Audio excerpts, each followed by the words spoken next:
I'm lost. I'm lost. What page are we on in this liturgy? This is so hard to follow. It's so strange. So complicated. I'm lost. Is that your experience? Especially your first one of a Eastern Catholic liturgy, like here, a Byzantine liturgy? Don't panic. Okay, here's what we got. We got a basic book that's got the basic liturgy in it. A lot of other parts, too. This is your basic book. Most churches have it. But the way it works is there's the basic liturgy, kind of like the skeleton, the basic thing, things that don't change much.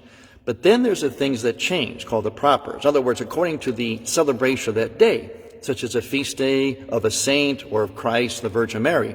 And so then you go to, in the book, those special parts for that day. Then you go back to where you were. That's the important thing. You won't get lost that way.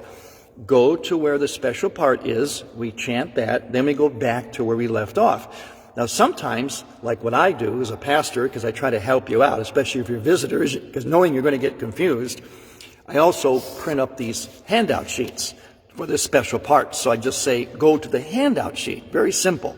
I go to the handout sheet, and then you go back to that place in the book where you were before. It's basically that way. It's never totally simple, but it's basically that way. But don't get frustrated.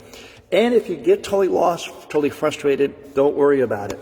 Just relax and immerse yourself in the liturgy. Because the whole point of this is not to have your nose in a book. It's actually to have your body, mind, heart, and soul in the liturgy. And that's what all these icons are about. That's what the book is about. That's what the handout sheets are about. That's what everything's about. It's about just getting caught up in this sacramental, spiritual, liturgical experience. So if you can follow the book, great. If not, don't panic. Don't think like this is so strange and so confusing. Just kind of float, like floating down the river. Just float, immerse yourself in it. Experience the liturgy. Because remember, the liturgy is all about our immersion in the heavenly liturgy with God. It's about touching God.